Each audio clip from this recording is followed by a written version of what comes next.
மின்மினி தமிழர்களுக்காகவே வந்தாச்சு முதல் ஹைப்பர்லோக்கல் சோஷியல் மீடியா ஆப். உடனே டவுன்லோட் பண்ணுங்க.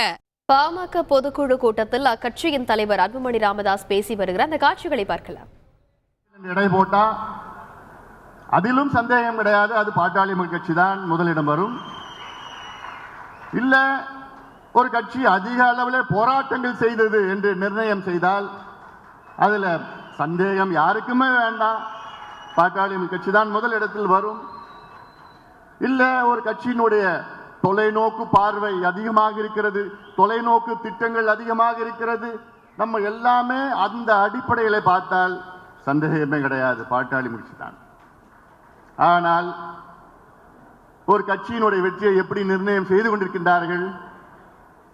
நாம் வைத்திருக்கின்ற சட்டமன்ற உறுப்பினர்களும் நாடாளுமன்ற உறுப்பினர்கள் வைத்துதான் நிர்ணயம் செய்து கொண்டிருக்கின்றார்கள். அதற்காகத்தான் நாம் அரசியல் தேர்தலில் வெற்றி பெற வேண்டும். அரசியல் அதாவது தேர்தலில் நாம் வெற்றி பெற வேண்டும். மக்கள் மனதிலே நாம் வெற்றி பெற்றிருக்கின்றோம். ஆனால் அந்த ஆட்சி அதிகாரம் வந்தால்தான் ஊடகங்கள் நண்பர்களோ அல்லது பொதுமக்களோ ஆம் இவர்கள் தான் முதன்மையான கட்சி என்று சொல்வார்கள். 56 ஆண்டு காலம் ஆட்சி செய்து கொண்டிருக்கின்ற கட்சிகள், இரு கட்சிகள், அவர்களை விட அதிக தகுதி, அதிக திறமை, அதிக தொலைநோக்கு பார்வை உள்ள கட்சி பாட்டாளி மக்கள் கட்சி. மருத்துவர் ஐயா அவர்கள் 44 ஆண்டு காலமாக மக்களுக்காக, அடித்தள மக்களுக்காக உழைத்துக் கொண்டிருக்கின்றார்கள். இது போன்ற உழைப்பு இந்தியாவில் எந்த தலைவரும் செய்தது கிடையாது. நம்மை வழிநடத்தி வருகிறார்கள். சமீபத்தில்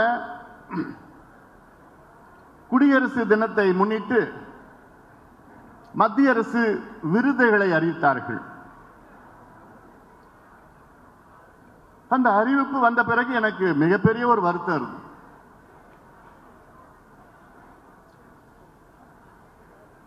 அதில் பாரத் ரத்னா விருதை வழங்கினார்கள்,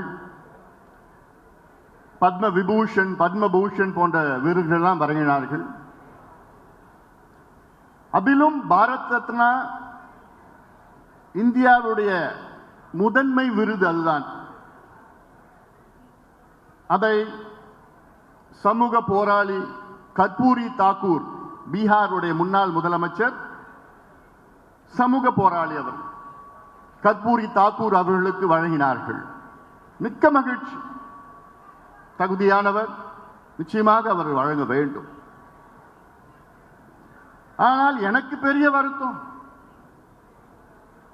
85 வயதில் தமிழ்நாட்டிற்கும் இந்தியாவுக்கும் எவ்வளோ சாதனைகள் செய்த நம்முடைய மருத்துவர் ஐயாவிற்கு ஏன் அதை வழங்கவில்லை என்ற ஒரு நிச்சயமாக ஒரு ஆதங்கம், ஒரு வருத்தம், எனக்கு நியாயமான வருத்தம் தானே.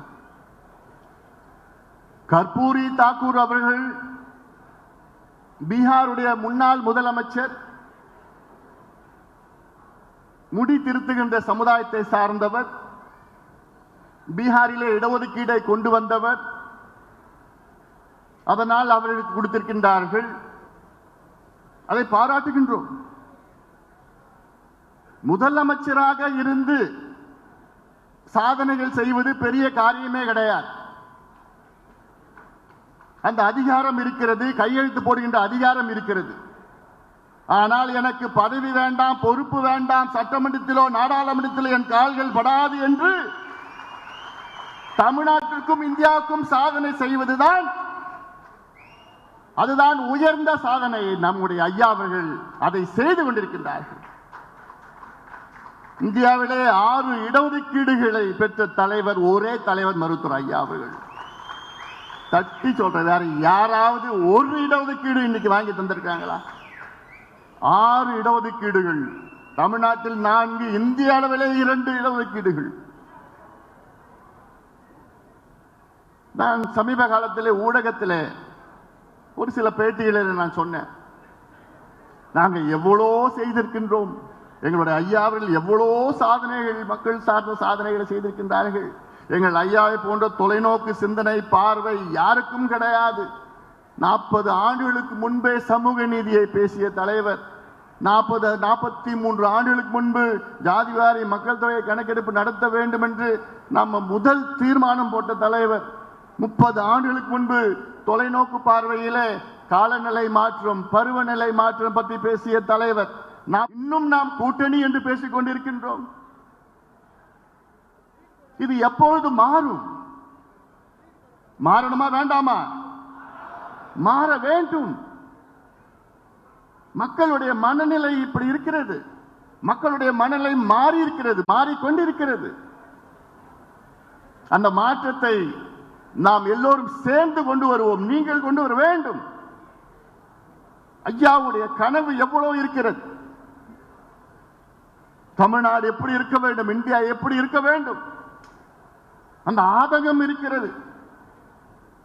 இன்று தமிழ்நாட்டிலே முதல் பிரச்சனை வந்தால் முதல் அது அறிக்கை, முதல்ல அறிக்கை, ஐயா அறிக்கை, தெளிவான அறிக்கை. அதை பார்த்து தான் மற்றவங்க அதை காப்பி அடிச்சு அவங்க பேசுவாங்க. ஆனா மற்றவங்க பேசுறது தான் பெரிய செய்தியா வரும். ஆனா முதல் சொன்ன ஐயாவுடைய செய்தி ஒரு பிட்டு செய்தி. இதுதான் இன்றைய நிலை. நான் மற்ற கட்சிகளை பற்றி நான் பேச போவது கிடையாது. நம் கட்சியினோட வளர்ச்சியை பற்றி பேசுவோம். மற்ற கட்சிகளை பற்றி எவ்வளவுனா பேசலாம், குறைகள்ல எவ்வளவுனா அடுக்கிக்கிட்டு போலாம். ஆனால் அது நமக்கு முக்கியம் கிடையாது. நாம் எப்படி இருக்க வேண்டும், நாம் எப்படி அணுக வேண்டும், மக்களை எப்படி அணுக வேண்டும். 34 ஆண்டு காலம் கட்சி ரீதியிலே உழைத்து வருகின்றோம். 2026 நம்முடைய ஆண்டு. இது நம்முடைய ஆண்டு, நாம் ஆளுகின்ற ஆண்டு. அது அதற்கு முன்னோட்டம் தான் 2024 இந்த ஆண்டிலுடைய மக்களவை தேர்தல். அதற்கு முன்னோட்டம். இதில் வெற்றி பெற வேண்டும். நான் சொல்லியிருக்கின்றேன், ஒரு கட்சியினுடைய வெற்றி எப்படி நிர்ணயம் செய்வது என்று. கொள்கை ரீதியிலா, போராட்டங்கள் ரீதியிலா, உறுப்பினர்கள் எண்ணிக்கையிலா, அல்லது இளைஞர்கள் அதிகமாக இருக்கின்ற நோக்கமா, இதெல்லாம் இல்லை. எத்தனை எம்பி, எத்தனை எம்எல்ஏ. பாட்டாளி மக்கள் கட்சியும் இதுவரை 70 சட்டமன்ற உறுப்பினர்களுக்கு மேல் நாம் வெற்றி பெற்றிருக்கின்றோம். தமிழ்நாட்டிலும் புதுவையிலும் இதுவரை 20 நாடாளுமன்ற உறுப்பினர்கள், மக்களவை, மாநிலங்களவை உறுப்பினர்கள் 20க்கு மேல் நாம் வெற்றி பெற்றிருக்கின்றோம்.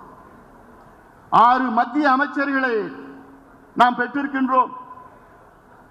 6 மாவட்ட ஊராட்சி பெருந்தலைவர்கள், டிஸ்ட்ரிக்ட் சேர்மன் நாம் பெற்றிருக்கின்றோம். நூற்றுக்கணக்கான ஒன்றிய பெருந்தலைவர்களை நாம் பெற்றிருக்கின்றோம். ஆயிரக்கணக்கான ஒன்றிய குழு உறுப்பினர்களை நாம் பெற்றிருக்கின்றோம்.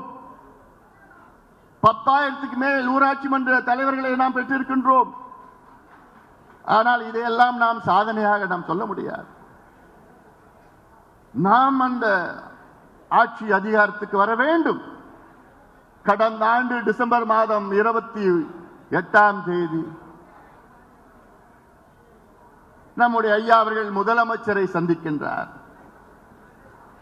இது எவ்வளவு பெரிய ஒரு சந்திப்பு, எவ்வளவு முக்கியத்துவம் வாய்ந்த சந்திப்பு அது. மருத்துவர் ஐயா என்பது இந்தியாவிலே ஒரு மூத்த தலைவர். அவர் முதலமைச்சரை தேடி சந்திக்கின்றார்.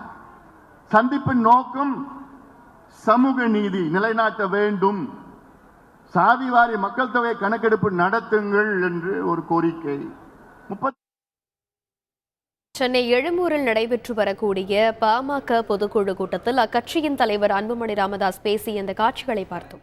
மின்மினி தமிழர்களுக்காகவே வந்தாச்சு முதல் hyper local social media app. உடனே டவுன்லோட் பண்ணுங்க.